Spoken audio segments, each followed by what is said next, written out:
¿Te has preguntado por qué gente buena comete actos de maldad? ¿Por qué personas a quien consideramos de buena reputación se vean involucrados en crímenes de mucha violencia, agresividad y sobre todo sadismo?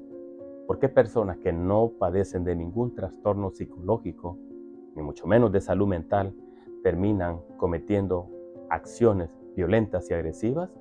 ¿Qué tiene que ver esto con el efecto Lucifer?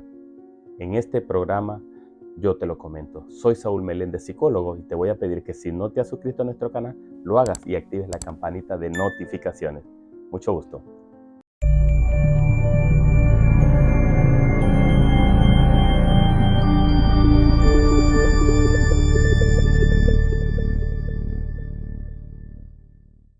Bien, en 1971, el ejército de los Estados Unidos buscó a Philip Zimbardo para que averiguara, para que pudiese saber qué estaba pasando en las cárceles donde los prisioneros y los custodios se veían envueltos en acciones de mucha agresividad y de violencia. ¿Qué estaba pasando? ¿Por qué los custodios abusaban de su autoridad?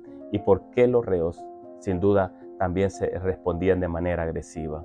Eso llevó a Philip Zimbardo a lo que se llamó el experimento de Stanford. Construyó una prisión en el sótano de la universidad y escogió a 70 personas que estuviesen voluntariamente y formaran parte del ensayo de la prisión. Para ello, escogió solo 24, 12 custodios y 12 reclusos. La situación fue tan, pero tan real, la quisieron ser tan real, que a todos se les equipó con vestimenta de todo lo más parecido posible a una prisión.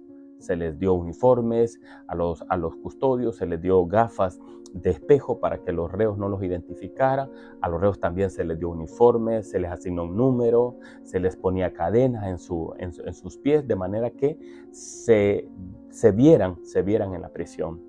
Este experimento estuvo programado y diseñado para 2 semanas. Sin embargo, a los 6 días de estarse llevando a cabo, tuvo que suspenderse por el resultado inesperado que se empezó a dar en la cárcel. Resulta que los custodios empezaron a abusar y a tomarse en serio el papel de custodios y empezaron a generar conductas agresivas y sobre todo abuso de autoridad.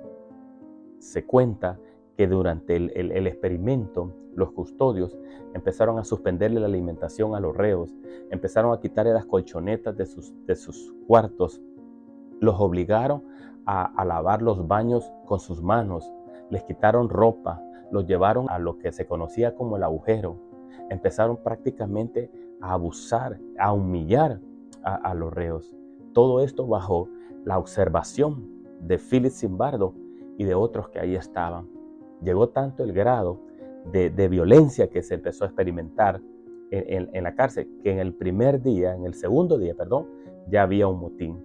De hecho, los custodios se quedaron horas extras sin cobrar con tal de controlar la prisión, pues habían recibido una indicación que lo único que no estaba permitido era la violencia física, pero ellos quisieron controlar y sobre todo tomar el control de la prisión, hasta el grado de que tuvieron que suspenderlo en el segundo día por los resultados.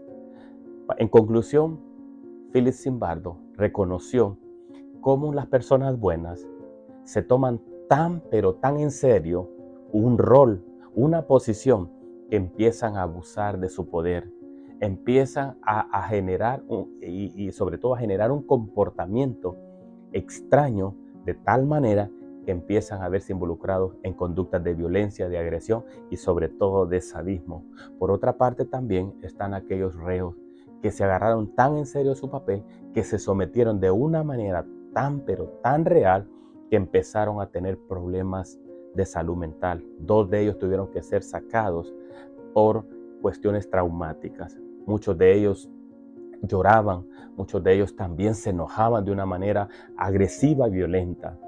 Por eso se suspendió de una manera inmediata este experimento, que por cierto fue llevado al cine porque llamó tanto la atención de muchas personas y sobre todo de los sociólogos. Te comento que estos no están fuera fuera de la realidad. En el 2003, 7 soldados norteamericanos fueron llevados a juicios porque sometieron a castigos y sobre todo a actos de barbarie a reos, a prisioneros, soldados prisioneros en Irak. Asimismo, oficiales de los nazis en los tiempos del Holocausto y cuando fueron llevados a prisión y sobre todo a juicios, comentaron que ellos solo obedecían órdenes y que no se daban cuenta de que estaban cometiendo algo malo. A propósito, los custodios del experimento en Stanford justificaron y sobre todo dijeron que todo era normal lo que estaba pasando. ¿Cómo? Esto fue un detalle que también llamó la atención a los psicólogos y a los sociólogos. Cómo las personas pueden llegar a justificar sus actos de maldad y no darse cuenta de que están haciendo prácticamente algo inmoral y sobre todo fuera de los principios y de los valores. De igual manera, en los grupos de pandillas, como el caso de Centroamérica y en El Salvador, donde niños de 7, 8, 10 años a tan temprana edad estaban ya activos en conductas agresivas, en conductas de tortura, desmembramiento de cuerpos, desapariciones, asesinatos. Sin embargo, pues ellos a tan temprana edad ya estaban experimentando esto. Y aquí nace la pregunta que nos podemos hacer. ¿En verdad los niños son malos o se hacen malos?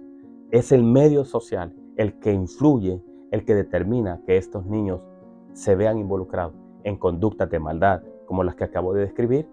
Esas son quizás las mayores, logros que deja el experimento, que fue muy criticado, que fue muy cuestionado por los resultados que se dio durante el desarrollo del experimento.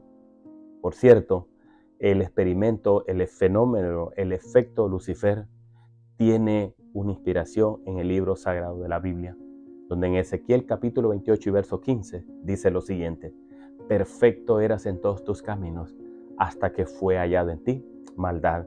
Allí fue donde se inspiró Philip Zimbardo para ponerle este nombre, el efecto Lucifer, donde personas buenas terminan cometiendo actos de maldad, donde personas que no tienen ningún problema de salud mental terminan cometiendo crímenes y asesinatos crueles y de mucho sadismo. Espero que te haya gustado. Por favor, compártelo para que otras personas se den cuenta y sobre todo conozcan de este tema. Soy Saúl Meléndez, psicólogo. Gracias y nos vemos en la próxima en otro video.